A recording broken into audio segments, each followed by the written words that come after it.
Right. So yeah, I want to welcome everybody tonight to our postpartum panel discussion. Uh, as you can tell already, we have some awesome panelists here tonight, so you're really in for a treat. We want to make sure, like we mentioned, if you have any questions, make sure to type those in the chat box.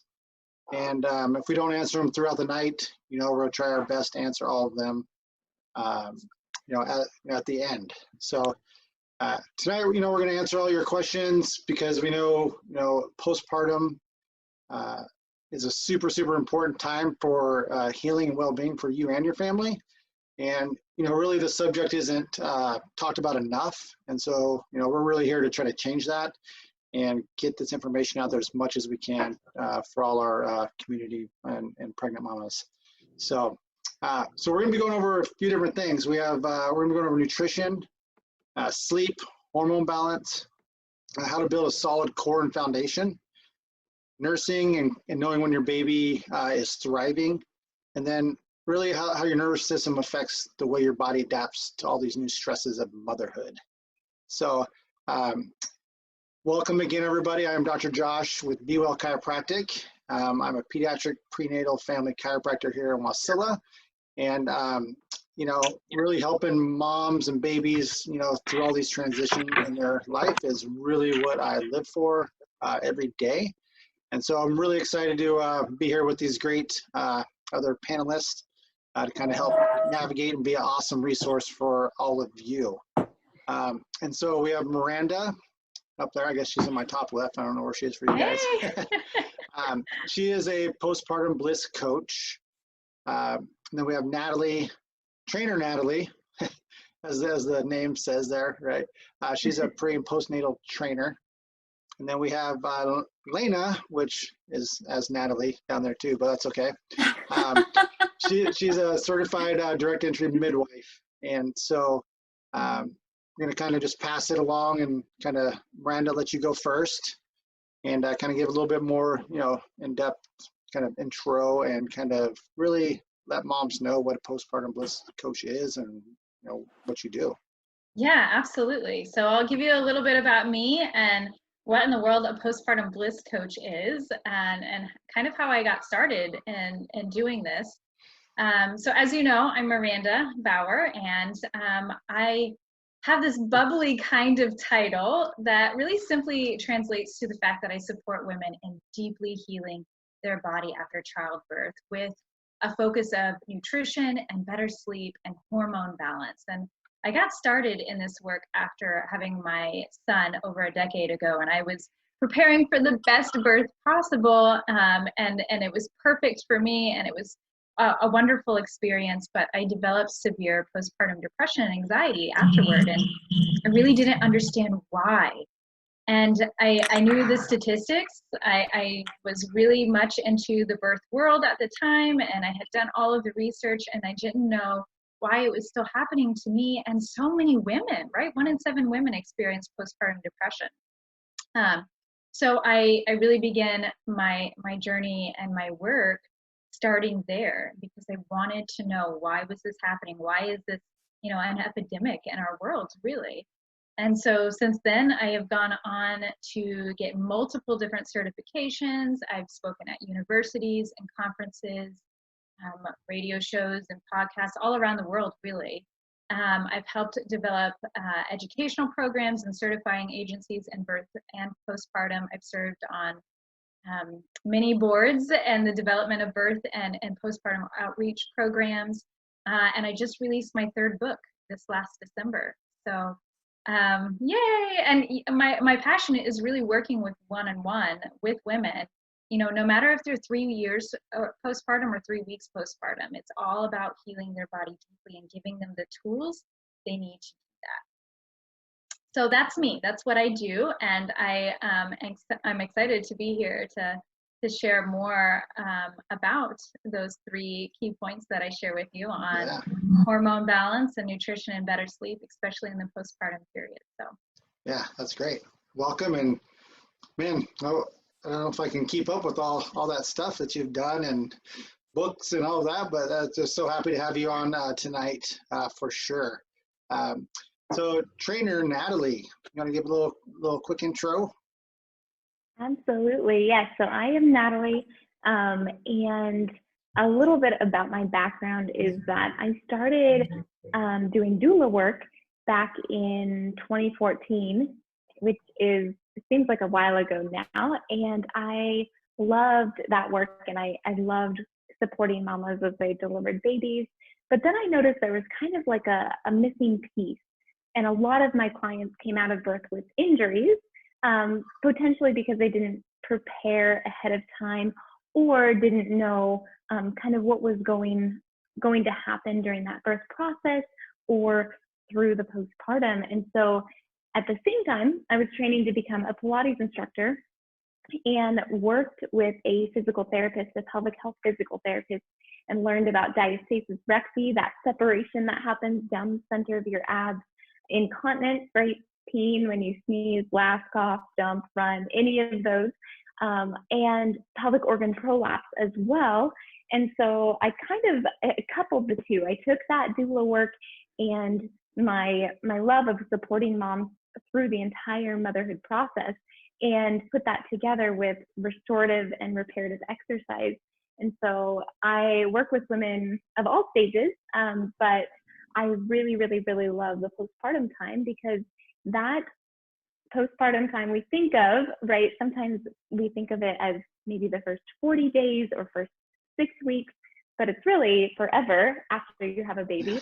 And so we work together on movement strategies and things that can help improve pelvic pain, improve incontinence, improve diastasis, and just getting you to feel more confident and empowered in your movement as a mom, and being able to do all of those things that you want to do, right? We have to run up and down stairs with a laundry basket in one arm and a screaming toddler in another. So you have to be strong for that and be able to be balanced. So that's where I'm coming from, and it's what I love to do. So I also like the one-on-one work.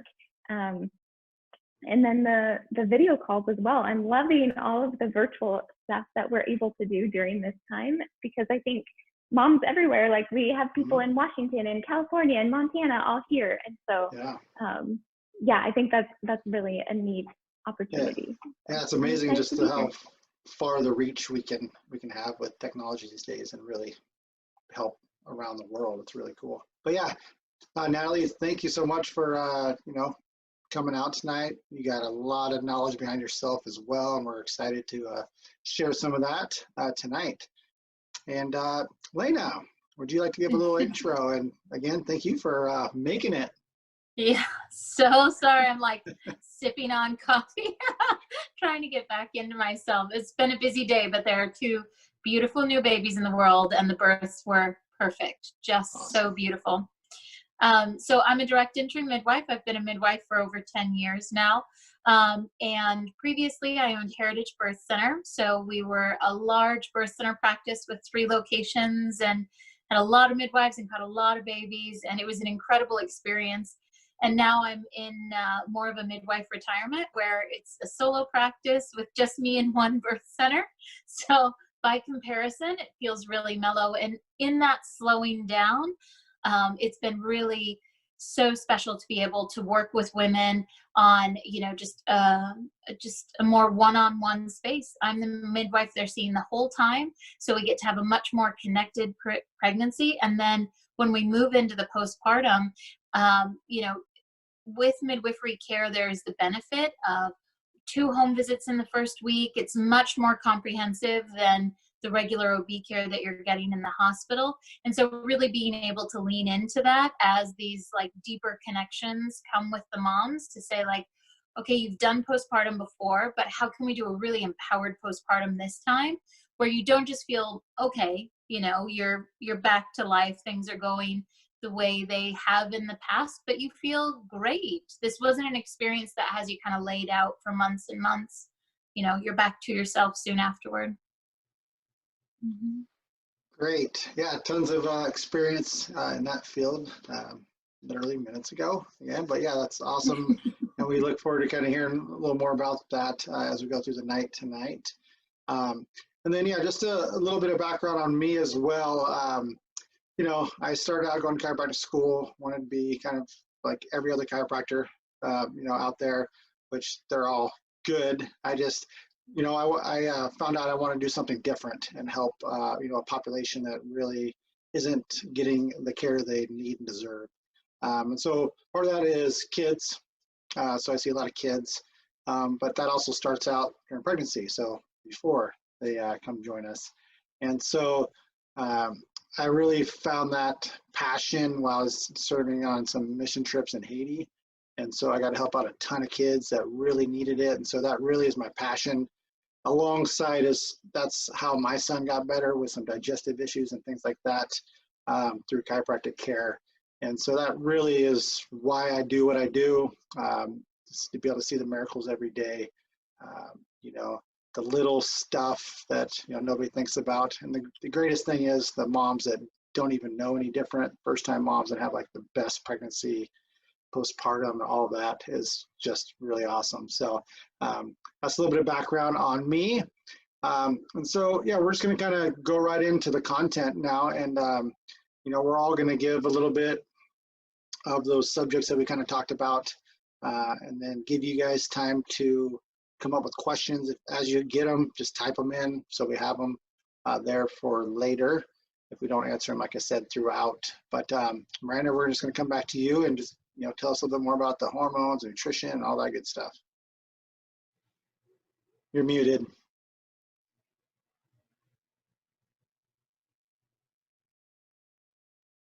Unmute. There we go.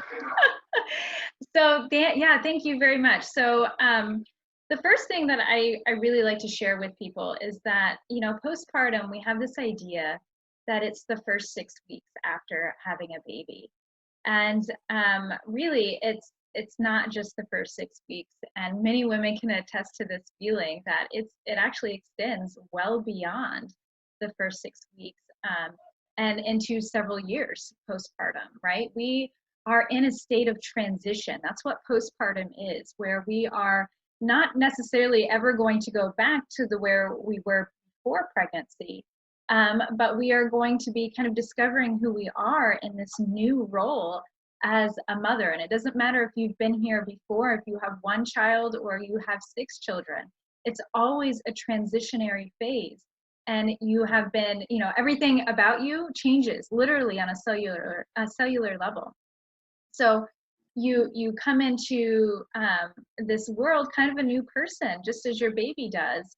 And it takes time to get to know who that person is again, not just in the physical sense where, you know, your uterus is getting back to its pre-pregnancy state and your organs are shifting back to where they once were, as well as your ligaments and all of those kind of physical things that are happening, but also the emotional things that are happening, the mental changes that happen, right?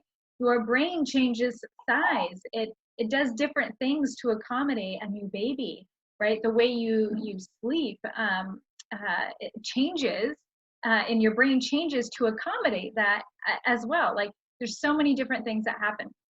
So it's not just the first 6 years, it's first 6 months, first 6 weeks, right? It is the first several years. And for a lot of times, it's very dependent on how you healed in the first 6 weeks. That will determine how many years you feel like you're in that transition. So, you know, a lot of women who go on to experience maybe a traumatic birth or who've had a cesarean section might be postpartum for a lot longer because they need ample time to heal and recover their body, not just physically, but also emotionally as well. Does anybody want to share anything more? Because I can keep going just on that topic alone. Yeah, I mean, I'm going to talk about here in a minute is that emotional aspect. That's a big part of what we stress about here. Is it's one of those 3 main stresses that really can cause a lot of, you know, issues, really damage, if we don't get that taken care of right off the bat.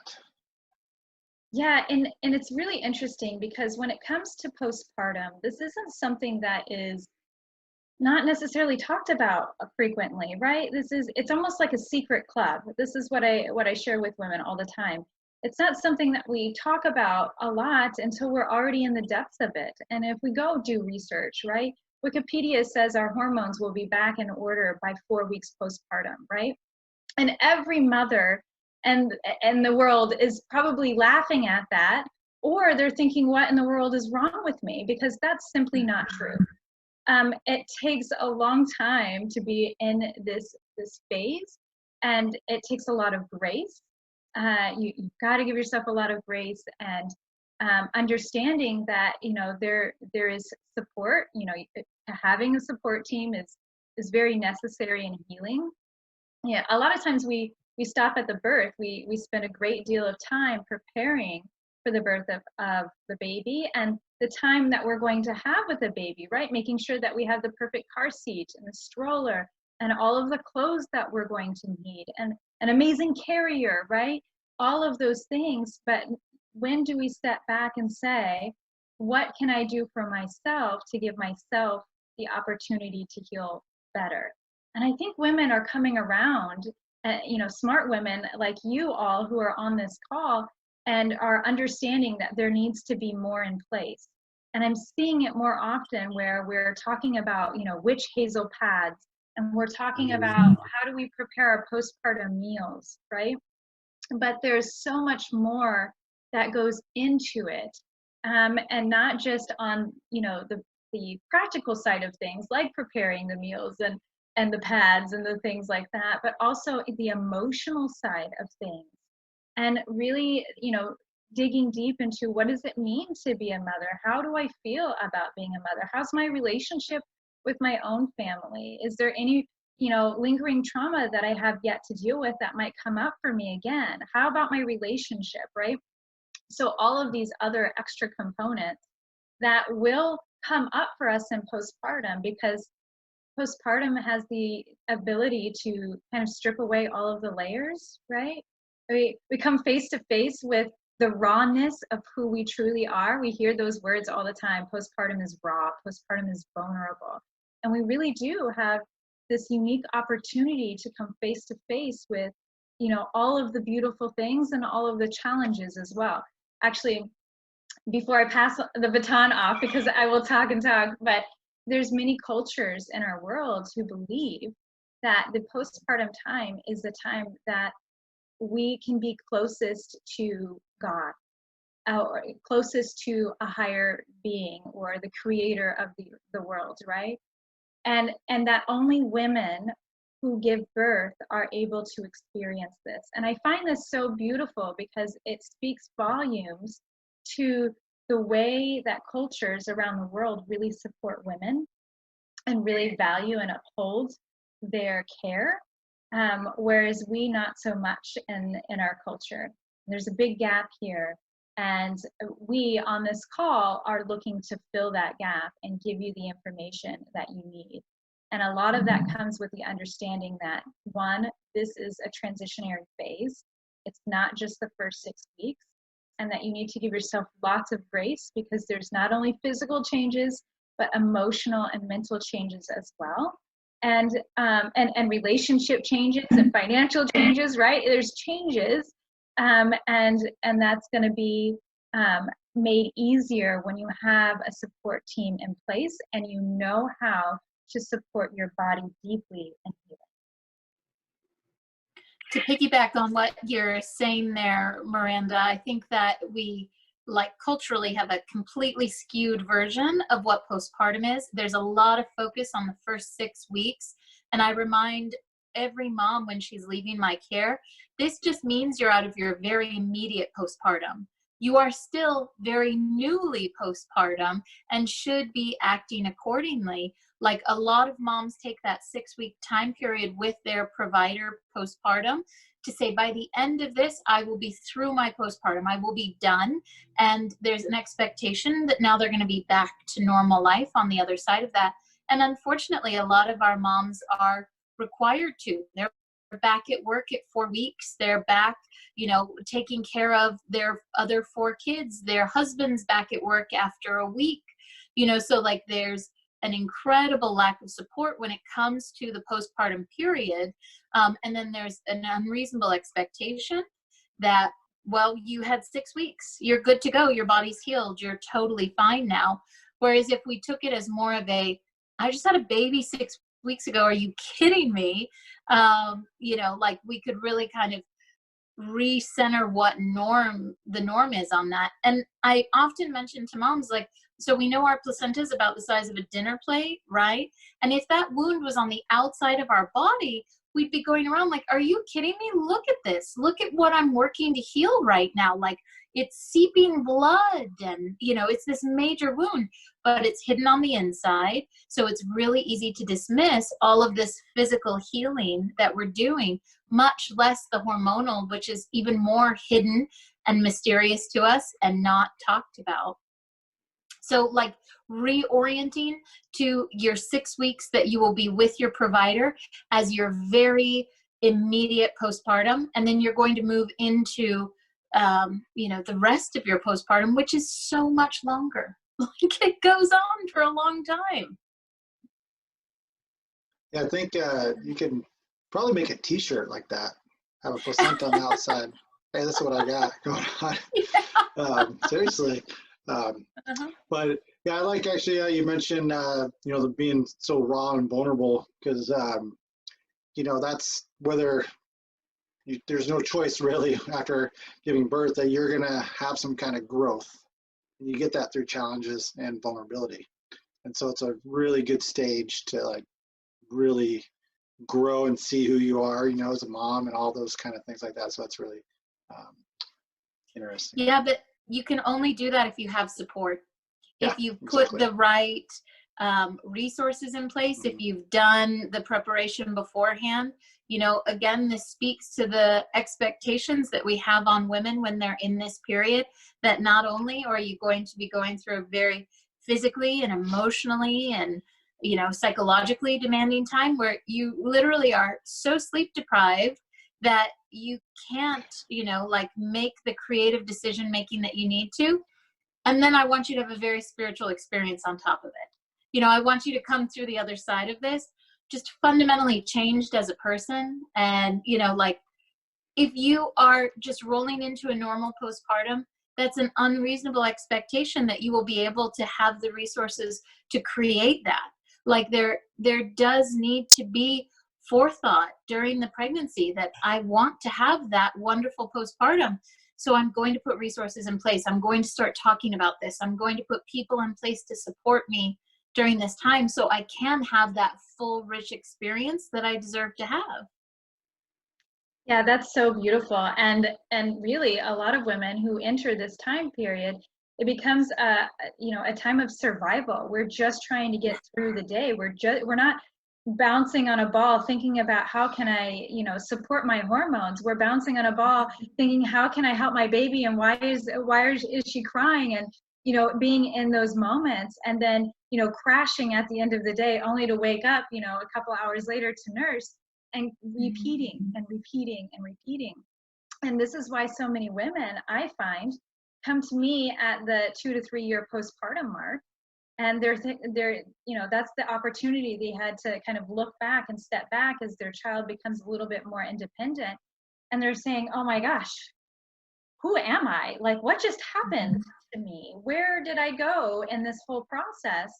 And they are completely lost. And they're saying, okay, I got to get me back. Who am I? What am I doing?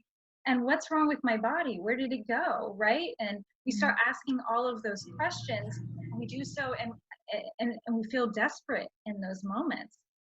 And I hear this all the time, over and over again, because we were so in the depths of survival and trying to manage life with a newborn, and with oftentimes with toddlers, and other children that we're working with as well, and we're not able to give ourselves the time and space that we need to have that spiritual moment, to sit back and say, okay, how can I support my body? How can I help my body balance my hormones? How can I get an amazing, nourishing meal in me right now?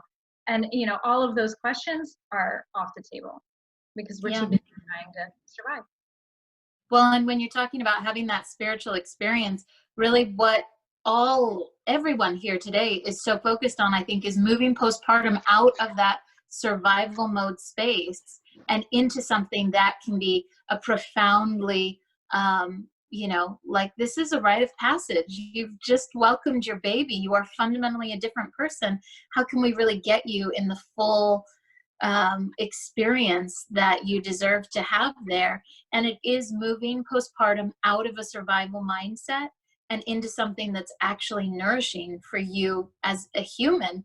And when it's nourishing, now we are into all of those aspects, which include, like, how am I growing from this and what am I learning? And, you know, that's amazing. That's what everybody should have.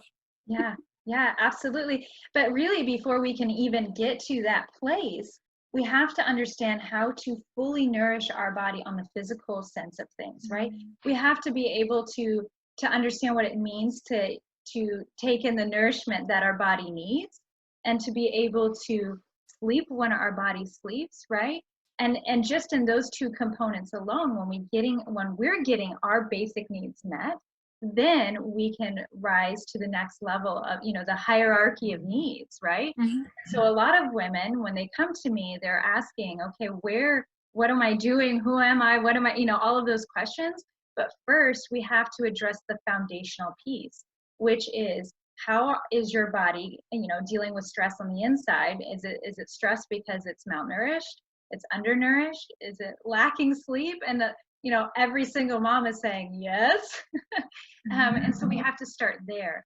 And then from that, we move on to hormone balance. And from that, we can move on to, you know, the trauma that maybe we experienced in birth, or, you know, in previous, you know, areas of our life, or, you know, more of the physical sense of our body, which is where I think Natalie comes in. Well, Natalie comes in way in the beginning, if you can.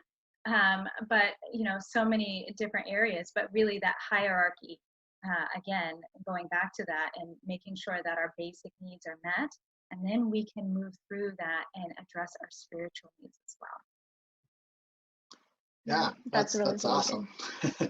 Go ahead, Natalie. I'll just kind of pass it right on to you, and if you have anything to comment on that as well. Yeah, for sure. So like Lena was saying, we expect to just be back to ourselves at that 6-week mark once we say bye to our provider. And if you think about, this is an example I really like to use with my clients. If you had an ACL surgery, right? You tore your ACL, you had surgical repair, it's about a 6-month recovery time. And we respect that. We say, oh, you had an ACL surgery, and okay, so you're like 6 months. Okay, and then we'll ask you to come play Frisbee or whatever else, you know, after that point.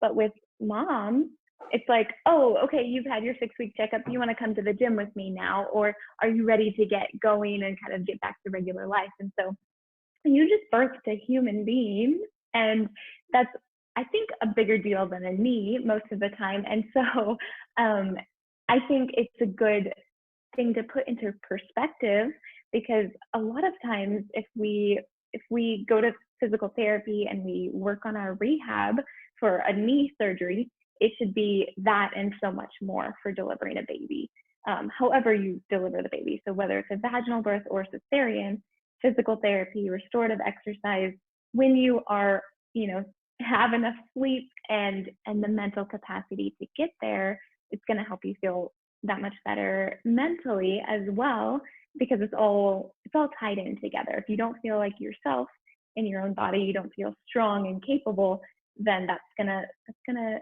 change how you feel mentally and what you believe about yourself as a mom as well. Yeah, that's a good kind of analogy there with the knee, because I mean, everybody can relate to that. So why, you know, I think big reason why we're all here is to be that resource, be that guide for moms, because I think the biggest thing is they just don't know some of this stuff. Like, they didn't even know there was a choice, or didn't know this was out there, didn't know any of this. And so, you know, I think we're talking about postpartum, but we all really want to be there before that, right? And kind of help them through that process, like we've been talking about all night, preparing and planning. But think of it as the knee. You know, if people just simply just think of it like that, that's a really good analogy. Well, and totally what you're saying there is so important, Natalie, because say a 6-month recovery from an ACL, that's if everything was perfect. That's if the surgery went great and the recovery was awesome. That's a normal window we're going to give that. And it's the same thing postpartum. That 6 weeks we talk about is when everything was perfect, when it was a totally natural, normal birth. We didn't have any complications. We didn't have a C-section. We didn't have any issues in recovery. We didn't have nursing issues to deal with. Like within that time frame, which is still very short, like that could be part of a normal, immediate postpartum recovery. But anything else you're putting on top of that, nobody ever extends that immediate postpartum that we're like giving ourselves permission to heal. It's never extended. It's just like stopped at 6 weeks, which is crazy. Yeah, it's a little archaic, I think. It's Mhm. interesting. That's what we're here to change, right? And that's what all of us are on a mission to kind of change in the world. So what other kind of points did you want to touch on, Natalie, as far as, the core, you're really getting that core strength kind of going, or before, during, and after birth process? Yeah, absolutely. So a lot of times we want to have a strong core. I hear that all the time. What can I do to strengthen my core, right? And how can I strengthen my core during pregnancy? And how do I get my body back in postpartum? And I use little quotes because it didn't go anywhere. You still have it. You just have to change into that new body, right? It's a transitionary period. And so when we work on core strength and core stability and core control during pregnancy, that's really helpful for the actual labor and birth process. If we're working on that transversus, which is like we call it like your internal corset muscle, and that's your stabilizer that can help you push the baby out. And then in the postpartum period, something that I think women tend to, it's like the secret club, like Miranda was talking about. People don't talk about this until they're there, or they don't share with people until they're also in the secret club. And so once you say, oh yeah, I bounce on a trampoline and I pee my pants every time, or I can't do that because I have to pee my pants every time, then all the other moms are like, oh yeah, that's just motherhood, right? That's just what happens when you have kids. And so any leakage, incontinence sounds like a very scary word. Prolapse sounds like a very scary word. Diastasis, all of them sound scary. And none of us like to have a diagnosis sitting over our heads, and feeling like we're incapable or not strong enough to get past that, or we let that define us sometimes. And so when we talk about incontinence, it's really any drop of urine at any point in time when you're not sitting on the toilet wanting it to come out. So even if you pee like a tiny bit, oh, it's just a drop when I sneeze, and that's still something that you can work on and still something you can improve. And so there's definitely hope, and there's a lot of resources to work on the pelvic floor and core. So it's all connected. It's all the same. That pelvic floor is actually part of your deep core, and things like painful sex shouldn't be a thing postpartum, right? And a lot of times if we get that 6-week, like you're good to go from the provider, then moms can feel like, oh my gosh, I'm a failure if they're not able to have sex without pain. And then that's something that becomes more taboo as well, because nobody wants to talk about that, right? And the doctor said I was good to go, so why is this an issue? And so bringing some of those things to light. So leaking, any pain in the pelvis in general, and diastasis too. I hear a lot of questions about that. Like, how do I get my abs back together? How do I get my core to work properly? And the research is changing a lot, and we've heard some new things. And so the good news is it doesn't matter how far apart your abs are. That's a normal thing that happens with pregnancy. Think of it like a zipper on a jacket, right? And your belly is getting bigger and bigger and bigger. That zipper has to open to accommodate your belly, and that's a wonderful thing that happens with our bodies. And so it's not necessarily a negative thing. It could be trauma technically to the tissues, but it's designed to happen. And so honoring your body in that postpartum. And I know other cultures, not so much in America, we're learning, but the mother roasting or mother warming, keeping mom warm and keeping her well nourished for those tissues to heal properly is incredibly important. And learning how to activate that deep, deep core with that pelvic floor activation as well is what's going to help you. And wrapping your belly postpartum too, you may have heard about that before, but it's essentially supporting from the outside. So if you had a knee surgery, right, you'd support it from the outside for a while you're working on that internal stability. So same thing with your pelvis and your core. You want to support externally while you're building that internal support. And so that's done through simply breathing and working on like that mind-body connection with your core. And I won't go into specifics now because I could talk for hours and hours and hours about that. But that's kind of the basic overview of that. Yeah, I like how you mentioned, talking to some other moms after jumping on trampoline. Oh, it's normal. It's a motherhood thing. I know Miranda and I have talked, and you, I believe, too. But this is kind of where we look at, just because it's common doesn't mean it's normal. And so that's kind of the big idea that people kind of, it's really good to know that, hey, just because it happens to everybody else does not mean it's normal. That goes for so many things, and we've talked about a lot of them tonight, and hopefully that, kind of gets people to think a little bit more, maybe ask more questions, because that's the, really big deal is to just keep asking questions and learning, and so what your choices and everything are. So Natalie, so many of the things that you're just talking about there are things that I see moms dealing with during their pregnancy, as well as the diastasis getting worse. The incontinence is starting to come in, like their pelvic, everything feels like it's falling and nothing feels normal. So what's your recommendation as to when, because clearly starting to work on these things postpartum is missing an enormous opportunity to be going into the birth with a lot more control over your pelvic area. Yeah. So absolutely. when do you recommend women start working on it? Now, always. Even prior to conception is awesome. If you can have that control of those muscles and know what's going on. During pregnancy, anytime is great. Anytime postpartum, it's never too late. I have some moms who are 20 years postpartum and have improved their leakage. So if those muscles can be trained, just like your biceps, right? You can change your bicep and how strong it is and how balanced it is and how you can stretch it out. And so the pelvic floor muscles, there are 17 of them in 3 different layers, by the way. That's a fun fact.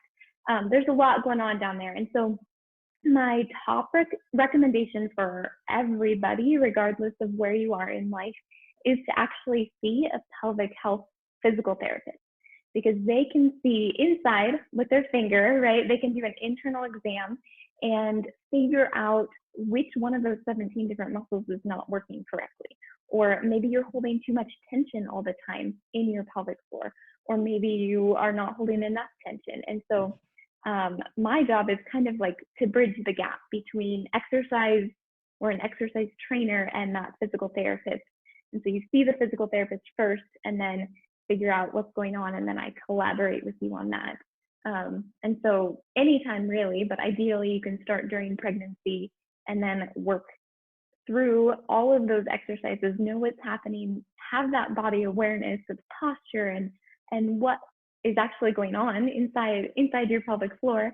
And then when you're sleep deprived in postpartum, that muscle memory can come back and you have a leg up on that. So can't we all, males included too, because we have pelvic floor, right? But can't we all just do Kegels to like fix it all? Great question. I'm so glad you asked. No. so Kegels, a lot of people are familiar with them, but some of the studies that are out say about 50% of women do them incorrectly, and typically they're watching women more so than men, because women seem to have more issues with pelvic floor stuff because we have the babies. So it is more of a balancing act between the lengthening of those muscles and then the activation. And so a lot of times we think, okay, I'm just going to squeeze like 30 times when I'm at a stoplight, right? And that's my Kegels for the day. Awesome, we're good to go. Or people just say, just be sure to do your Kegels. But it's more of allowing and releasing that pelvic floor and then being able to contract it correctly. And so I'll just go into it briefly because I can't not. So wherever you are, wherever you're sitting or you're standing or you're lying on the floor, pay attention to your pelvic floor. Draw your awareness down to the bottom of your pelvis. And of course, Polly had to join us. She's always around. So this is Polly the pelvis, if you don't know her. So all of the muscles on the bottom of your pelvis, between your two sit bones and your tailbone and your pubic joint, that's your pelvic floor. So as you breathe in, see if you can let those go. See if you can release those muscles. So a couple cues to think about would be like a flower blooming, right? Or your sit bones spreading apart. So think about releasing that way. And then on your exhale, as you breathe out, you're going to lift up and in. So rather than just a squeeze at the bottom, you're thinking a lift up and towards the crown of your head. So it's a little different mechanism. So some of the fun cues are pick up a blueberry with your vagina. Try that one out. Or don't pass gas, right, when you're in an important meeting. And you want to avoid squeezing those glutes, but just add that sphincter so you're lifting up and in with that pelvic floor. So those are a couple of cues to try, and that is the ideal, right, movement of that pelvic floor when you are breathing. And then you can, of course, integrate it into all your movement, and it becomes more automatic, and you don't have to think so hard about it.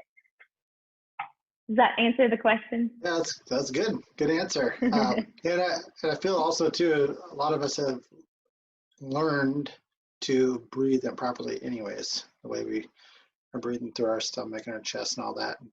Almost nobody breathes the way they're supposed to. It's really strange as how we've adapted and done that. But yeah, that's some really, really good information. So yeah, Lena, do you want to touch a little bit on some topics you were going to talk about? Yeah, so I think this panel came at such an amazing time. Everything that's happened lately with the quarantines and the social isolation and all of that, we have moms going into postpartum where in the best of circumstances before all of this happened, they were minimally supported. You know, like we really don't have that that village aspect, the women kind of gathering together to nurture you through this postpartum before this happened, and now it's even less, you know. So we have families that are even more separated from the support systems that they would have had in place.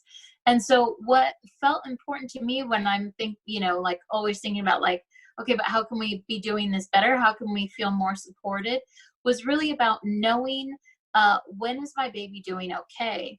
Because a lot of the things that we talk about postpartum, you know, with your midwife, with your OB, is what are the things I should be looking for to know when there's a problem. And we're so focused on looking for the problems that we forget to notice when things are actually going pretty well. So there's a handout that I made that I think will be available to everybody as well, talking about how do I know when my baby's thriving? So it goes through a lot of different categories here of our baby, like the hydration level. So, you know, we know if there's like reddish brick dust urine, that's a problem, but also we can like be reassured in the space where our baby's urine is clear, we're getting more than 6 P's a day. Like all of these are indicators that they're well hydrated, everything's going okay. It's a lot harder to be assessing your baby constantly, like, are their eyes sunken? Is there soft spots sunken? You know, like, is this okay or not? We can look for those things that are going well. So like when it comes to calorie intake, what color is their poop? Is it staying that yellow seedy color? Are they pooping regularly? Has it turned greenish? To know like, okay, actually they do have enough calories going in. The weight gain is a tricky one, and it is anytime we get numbers involved with our postpartum, it makes us really narrow our focus. And so if we're pumping and bottle feeding the baby, or if we're formula feeding the baby, we're suddenly getting really attached to exactly how many ounces go in, rather than looking at our baby's cues for hunger. And if we're, I have some parents that want to weigh their baby on a regular basis just to be reassured that everything's going okay. But that's such a slippery slope, because the baby's growth isn't going to be this really perfect curve. It's going to spike, it's going to plateau, it's going to spike again. So looking at your baby as a whole to see, like, all right, are these markers being met? And skin, there's info about that. Like jaundice is a concern that a lot of moms have. And when we just don't have the access to our providers right now that we used to, we're not getting that reassurance that everything looks okay. So I think that's another additional stress that moms are holding right now postpartum, is not only do they have to hold their own stuff, but they're holding their baby's health as well. And they're not having, grandma's not stopping by twice a week saying, the baby's fine. You did this. Your brother did this. This is a totally normal thing. So we're asking our moms to unfortunately hold a lot more of that kind of responsibility right now. And my goal as a midwife is always to bring you back into your intuitive self. Like, this baby better than anyone. You grew this baby inside of you. This baby is of your cells. No one could know this baby better than you do. And so, having the tools to be able to assess your baby and be reassured that, okay, this is totally fine. Everything is as it should be. I can listen to that intuitive part of myself that says, I think everything's okay. I can have those reassuring markers that let me know this is totally fine. And then you can kind of sit in that space that says, I trust myself. I trust my baby. I might not have the support in place that I would like to right now, but I can be reassured that everything's going well. So the handout has, here's signs that your baby's thriving, and here's signs, it's kind of like the counterpoint of, here would be indicators to get in touch with your provider as well. Yeah, I feel like that's going to be a really valuable piece. Not even just for new moms, even veteran moms, right? Because every baby, every birth, everything is different all the time. Mm-hmm. No matter, even if you plan way ahead on your second, third one, it's always so different. And I think moms get really caught in this idea, it's circling back around to, I should be fine at 6 weeks. I should be able to bounce back. Yeah. When we were having subsequent babies, like you were saying, Miranda, early on, no, but I know how to do this. Why is this catching me off guard? Why is nursing not going well this time? I've done this before. And so now we're involving shame in the process as well, where it doesn't feel okay to ask for help because this is our third baby. We should know what we're doing by now, but you've never given birth to this baby. Exactly. Everything's new. Everything's allowed to be unknown, and you are absolutely allowed to have those supportive resources in place to reach out to say, okay, I'm stumped. What's going on here? I don't feel right. Something's up, whatever it is. You don't have to have all these answers. Even if you're having baby number 8, you've not had this baby. It could be a whole new ballgame. Yeah. Anybody have any comments or anything on that? We're good to go. All right. Cool. Well, I'm gonna share a little bit about your nervous system. You guys, I'm pretty much gonna combine everything you guys mentioned already, which I loved it, and I didn't really know, exactly what you guys were all going to talk about specifically. And I'm like, oh, I'm going to say that. So it's going to be awesome, because we're all on the same page, and we all want the best for our moms, and we all have a lot of similar training and thoughts process. So this is going to be so it's good. So real quick, we're just going to talk about the nervous system and how that affects your body throughout stress and the postpartum time. So we all know that the nervous system, it controls every single part of our body, every organ, cell, tissue, muscle, hormones like we talked about tonight. And there's two parts of that. And so there's a parasympathetic part. So that's your resting, digesting, and healing part. And then I think it was Miranda that mentioned, there's that sympathetic part, which is that fight or flight. It's that stress response. And, there are good stresses and there's also bad stresses. And you've all touched on the three stresses that I stress all the time, talk about all the time. And that's the physical stress. So, as Lena kind of was mentioned, even Natalie, even if you plan for everything, physical, the birth process on mom and baby, whether it's perfect and awesome, is still a physical stress on them both. And then chemical stresses, that's anything really going on in our body. Miranda talked about nutrition, all of that, and checking your baby. It's, you can tell by their pee and their poop about that. So it's all those different kind of chemicals. And that also has to do with, your hormones too. Then there's the emotional aspect. So, you just brought a new baby in this world, or you're about to be, or, like you all mentioned, it's a longer period than just that initial 6 weeks. But that 6 weeks is kind of that, hey, let's get things, get them going and let's get you on the right track. It's kind of just the start. And so you have, as a new mom or another child, you have different routines now because you added another one to your family. So, and new stresses. So the sleep and feeding schedule, right after that 6 week, a lot of healing. And while you're doing that, you get to care for your new little one. And then however many siblings they have, which was already mentioned as well, you're gonna have decreased sleep, waking up every couple hours. And then of course, you can't sleep when the baby's sleeping sometimes, so you're up even longer. And then also all the goofy positions of your nursing, carrying the car seat, strollers, all these different things. You're gonna have postural and tension stress, so some of that physical stress.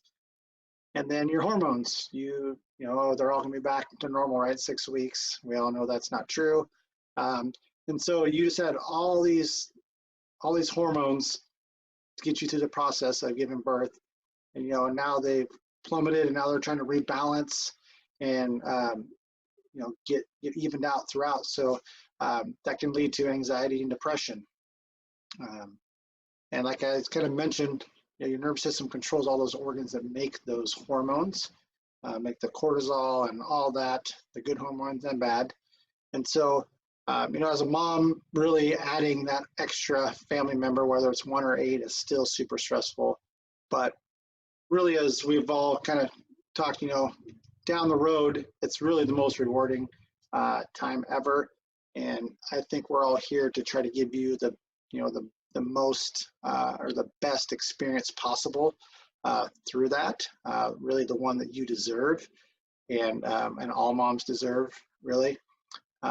So I think you guys already mentioned this. I had 4 tips I really want to give here in a second, but really what we do with chiropractic is we help in that nervous system to function at its best. And so you're going to have those, the physical, the trainer, your nutrition, the baby, all of that's going to work so much better when your nervous system is working. It can process all that. It's all going to work much, much better. And so that's why it's really important to have a team, like we have here, working with everybody, because really not one profession or one person can help fix everything. So I think it's really great that we can get all of us together here to, share that, the resources for you guys. But the 4 tips, so, really the number 1 would be ask for help. This is why we're here. Ask your questions. Don't be afraid to ask for help, no matter what it is. And, ask multiple people, same question, get some different answers. Don't just believe the first person, you don't have to believe all of us either. Go ask somebody the same question and see what they have to say. Try to do your homework and research, for you and your family. And then I know this was mentioned already again, but self-care. you know, you can't take care of your family. You got to take care of yourself. You can't pour from an empty cup. So you need to build yourself up, have that team to help you through that process. So the better you take care of yourself, you know, the better you can take care of your family. And this goes, you know, for really the whole time, all the time. Lots of self-care. You know, moms run the world. They run the household. So you have a lot on your plate. So take care of yourself so you can take care of you and your family, you know, to the best of your ability. And we talked about this as well, gut instincts, you know, a mama gut, you know your baby, you carry this baby, you know them better than anybody. Trust your gut, like, you know if something's wrong, and then reach out, ask for help. You know, there's some, you just know, that's all there really is to it. You know, even if it's not your kid, somebody else's kid, you just have those feelings, those gut instincts, just really, you know, just ask for help. And then as we are here, you know, it takes a tribe, a village, right? So have your community of resources, of providers, of caretakers, whatever it is, and, you know, work together with all of them. And, you know, like I said, it's really hard during this time. I think this is awesome because we can reach so many people, and a lot of people are just sitting at home. So this is great to be able to, like, bring this tribe together and help just express, you know, our love for helping moms, really, and share that with everybody. So that's kind of what I have on that. Kind of, I can go all day about the nervous system and everything, but you know, does anybody have any comments or questions? Yeah, I think that's absolutely amazing. And before we close, and we actually do have a question here. If anyone has any sort of questions, please type them in. We're going to open it up to a Q&A here shortly. But before we do, I want to give you my 3 tips, because I got carried away and I talked through some kind of like preliminary things, and to like support you and your understanding of postpartum and all of this. And so I want to drop you a couple of tips. When it comes to nutrition, your postpartum body is very, very different than it was in pregnancy or pre-pregnancy. You enter into a state of, you know, you talked about the parasympathetic nervous system and all of that. And what happens is your body enters this state and it is not able to digest foods as it once was. Your digestion is slower, your enzymes that are used to break up foods and to break down the nutrients that you need in order to thrive, it's just not there as it once was, because your body is working so hard on healing other areas. And so what happens is we digest our foods slower, and we need foods that are very easy to digest, that is going to give us the most nutrients from that. So always start with foods in postpartum that are very rich in nutrients, that's going to give you what you need to replete your nutrient stores, because it's not easy to grow a human, and to make sure that it's easy to digest. So things like bone broth, right? Soups, chicken soup, stews. Think of those hearty meals that are something maybe great grandma would make for you, that would make you feel super good when you're not so well. So those foods are absolutely amazing for you. The second thing I want to share with everyone is on sleep. And our brains, and I mentioned this earlier, are changed dramatically to accommodate the newborn constantly waking and needing to nurse.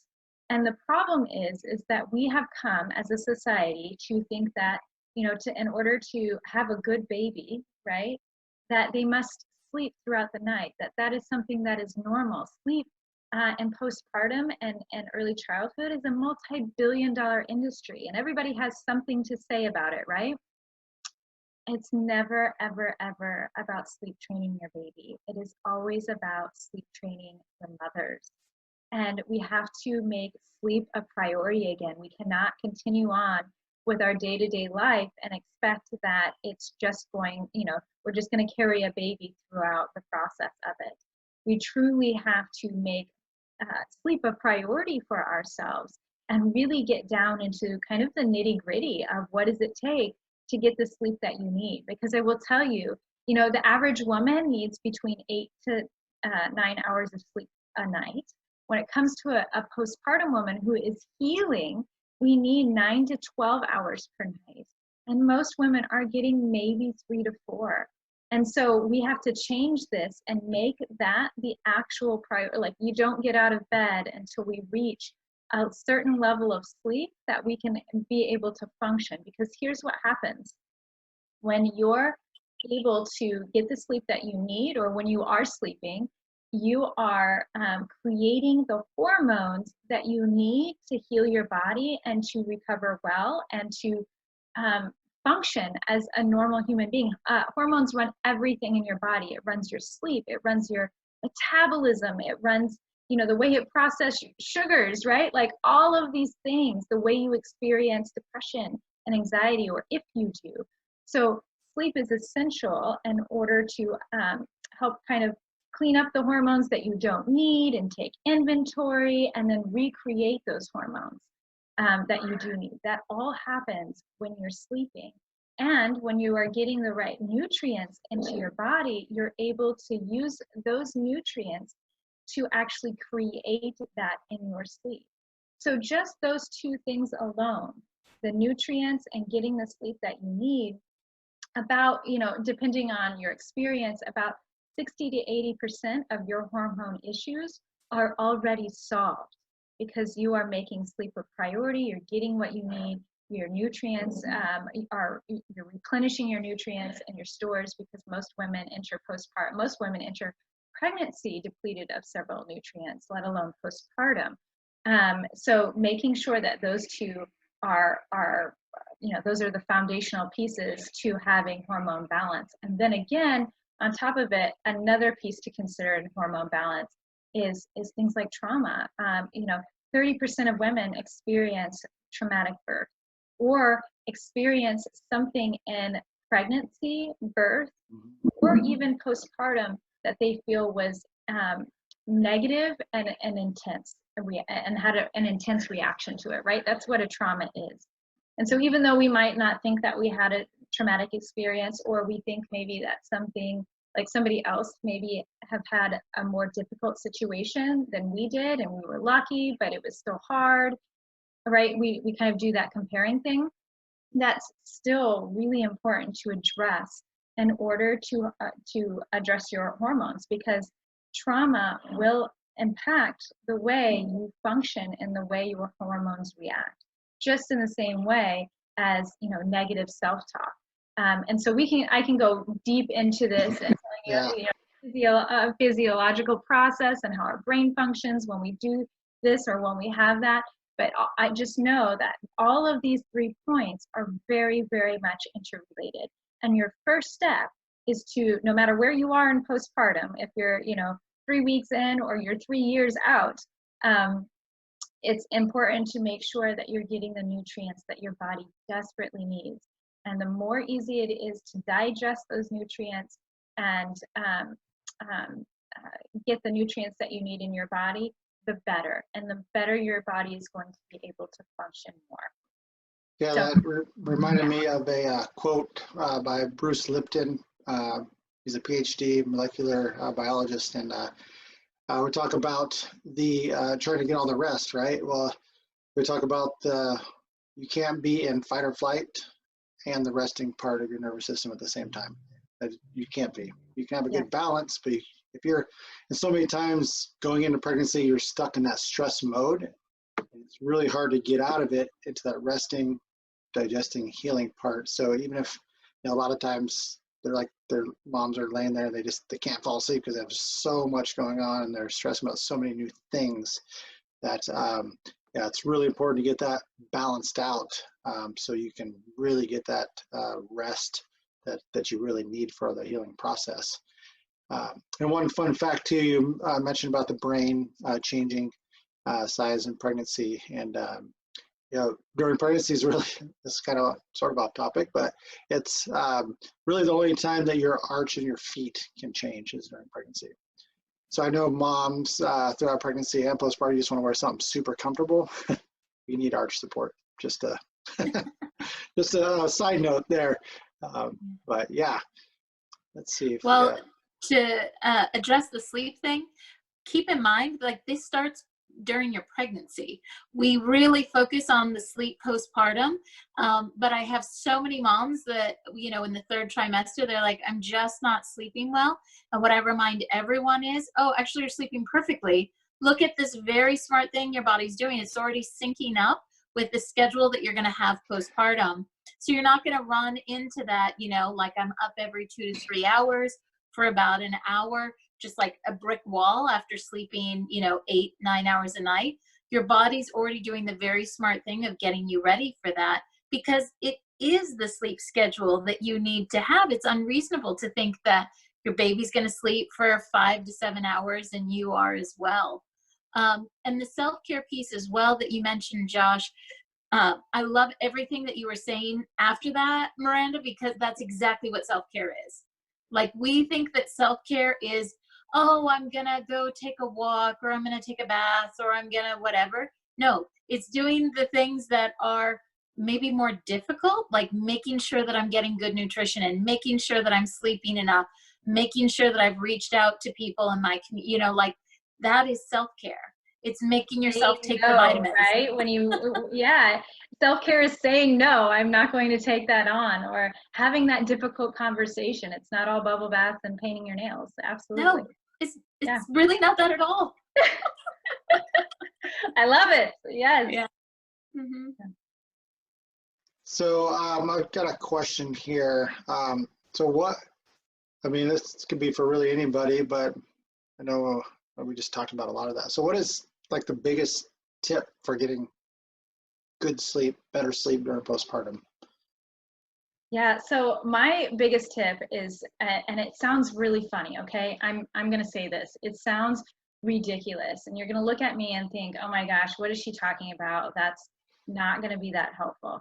But I will tell you, it is the most helpful tool, and everybody who actually implements it will experience the benefits and be like, oh my gosh, she was, okay, I get it, right? And here's the tip. It's to make it a priority. Like, really sit down with yourself and say, okay, what time do I need to be up in the morning? I absolutely know I'm going to be up in the morning. And what time, how many times on average, do I wake up in the middle of the night to nurse, right? You like have to sit down with yourself and do the math. And that means, you know, if you're needing 8 hours of sleep and you have to be up at 6 o'clock in the morning because you have to get the kids ready for school or whatever the case may be, then you know, I'm not doing the math in my head, like I literally need a calculator, but you would have to go to sleep at like 8 p.m., right? Okay, so how are you going to make that happen? When you make sleep a priority for yourself and you discuss it with other people and your partner and you say, okay, this is my number one priority, I have to make this work. How can we work together to make this happen for me? Right? And maybe it's your partner taking baby for an hour or two and at night. So that, or, you know, in the first, you know, initial 4 to 6 hours, and then you take over the 2 to 6 p.m., 2 a.m. to, you know, 6 a.m., whatever. And they're bringing baby over to nurse for you, and then take baby to burp and do all of those things, right? Like, there's a process to that, and it may look different for everyone, right? Sometimes it's baby coming in to nurse. Some women really want to bottle feed and have their partner do that. It's whatever works for your family and your situation that you feel is best for you and your baby and your family as a whole. And there's so many different components to this. It's really hard to just say, like, this is the best thing for you, or, you know, co-sleeping versus crib sleeping and all of these different things. We all have different opinions on what's best, and I am not here to tell you any of that. But what I am saying is that getting the best sleep involves making it a priority and sitting down with yourself to make it happen, right? So you know that when 8 o'clock rolls around at night, that you're not sitting around doing dishes or, you know, the extra load of laundry or whatever the case may be, because you are making it a priority to get some sleep and go to bed and start that routine for yourself. And when you do that, other people in your life will follow suit and help you make that a priority too. Literally, I had my kids on board, right? My 10-year-old and my 6-year-old in my last birth. Mom, you need sleep. Like, it's time. Like, because I made it a priority, they stepped in and they were supportive of my efforts as well. And we can do that. We really, really can do that. And again, it looks different for everyone.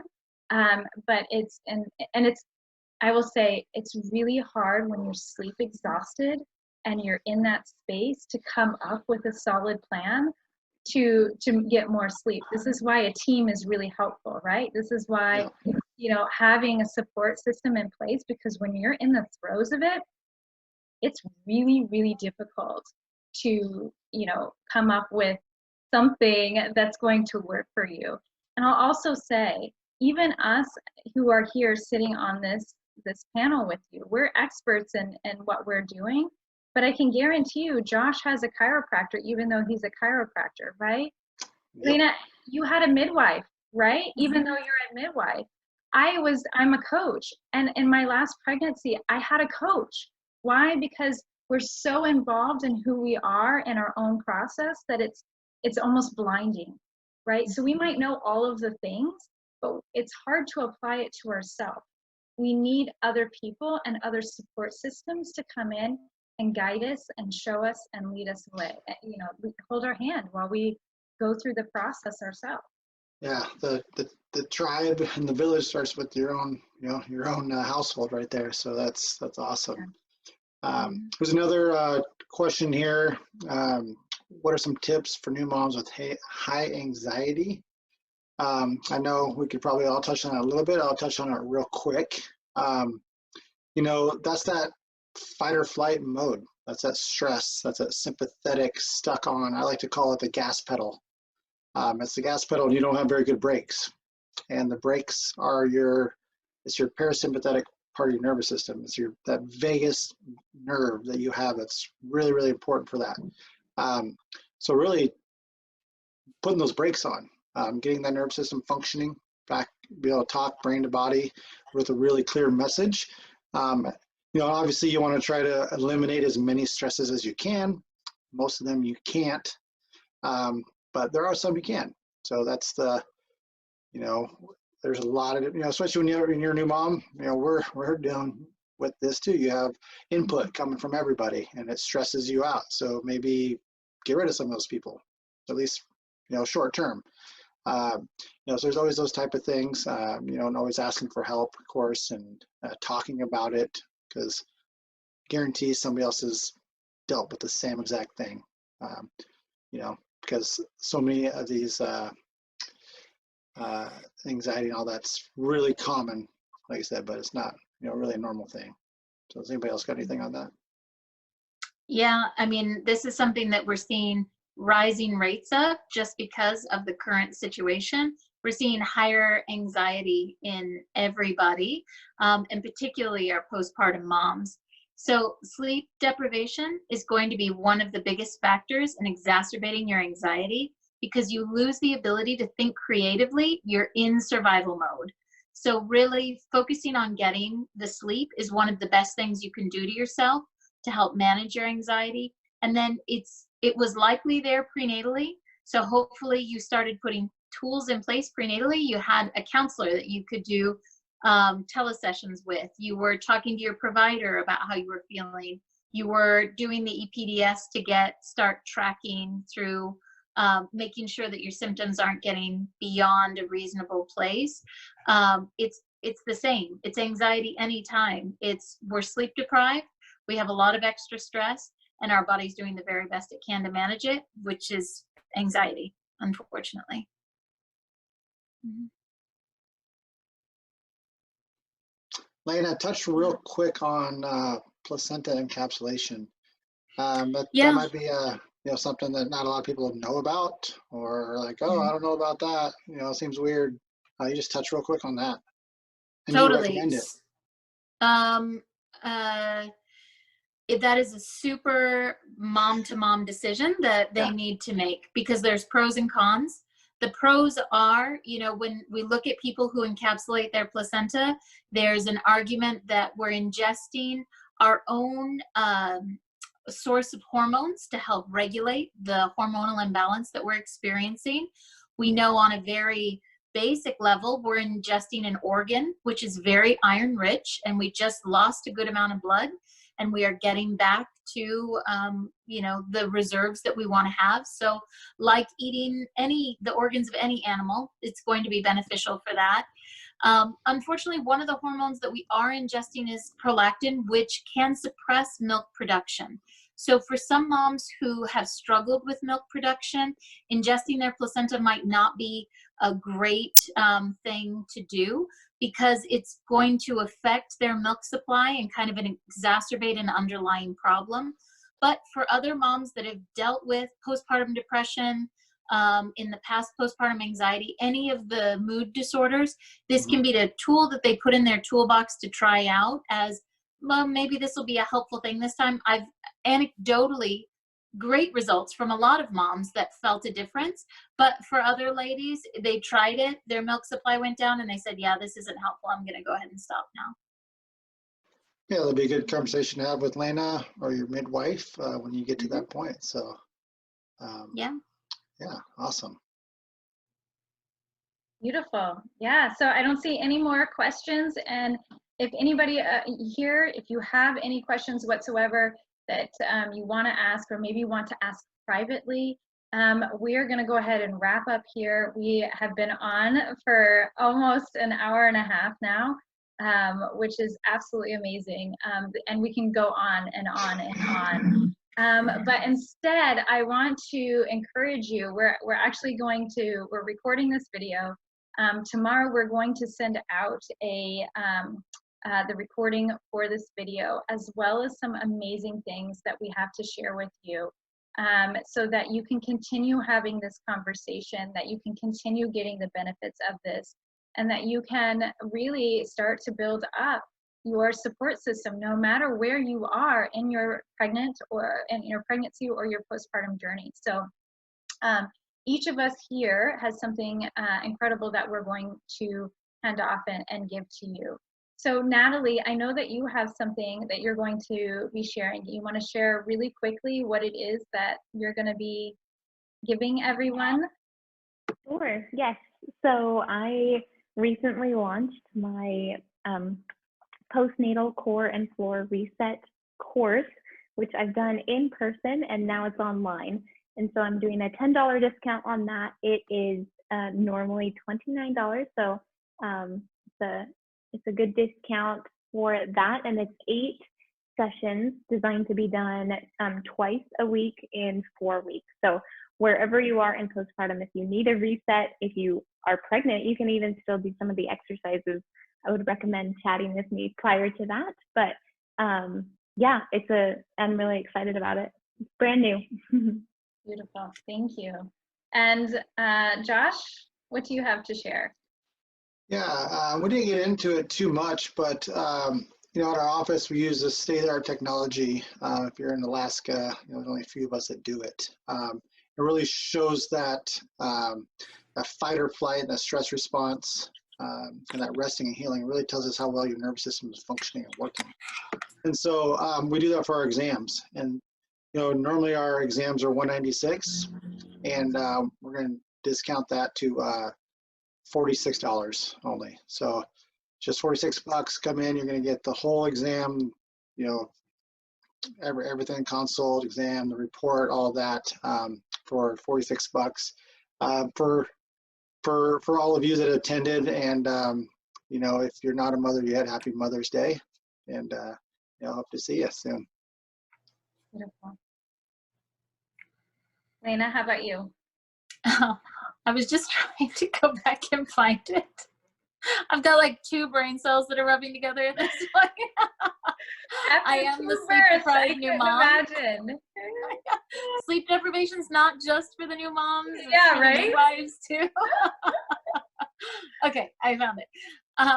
So there's a separate program that I have called Mother-Led, which deals in childbirth education. There's birth affirmation cards. It's like all of the beautiful preps that we can be doing to get you ready for this really empowered birth and then postpartum that you're going to have. So there, in our Etsy shop, we're doing 20% off of our affirmation cards and the listings in there, just so all of our lovely moms, while they don't have the in-person support that we wish they were having right now, they can have that that empowered support behind them. Yeah. Beautiful. Thank you. And I will be giving away my guide to supporting women naturally through the different points that I talked about, nutrition, better sleep, and hormone balance. It's absolutely free. It's 55 pages. And it's called Mother Love Redefined. It's literally a revolutionary guide to having a blissful postpartum. And so I will be dropping that link so that you can download that for free as well. So thank you all so much for attending. I hope that you had a blast and learned a lot. That's the whole point of doing this. And again, we will be sending you the recording here, the replay that we'll have available for a short period, as well as all of these goodies that you can get and download and use to start your own postpartum support team, because it's essential. Yeah, maybe we'll do part 2 on this, because we can go forever. So maybe we'll see about that. Isn't that the truth? Yeah. Again, thank you all for showing up and sharing your awesome knowledge. We only touched the surface, so Beautiful. Yeah, appreciate you all. All right. Thank you all. You're welcome, Lauren and Grace. Thank you all. I appreciate it. Yeah, thank you. Have a good night. Bye. Bye, everybody. Bye.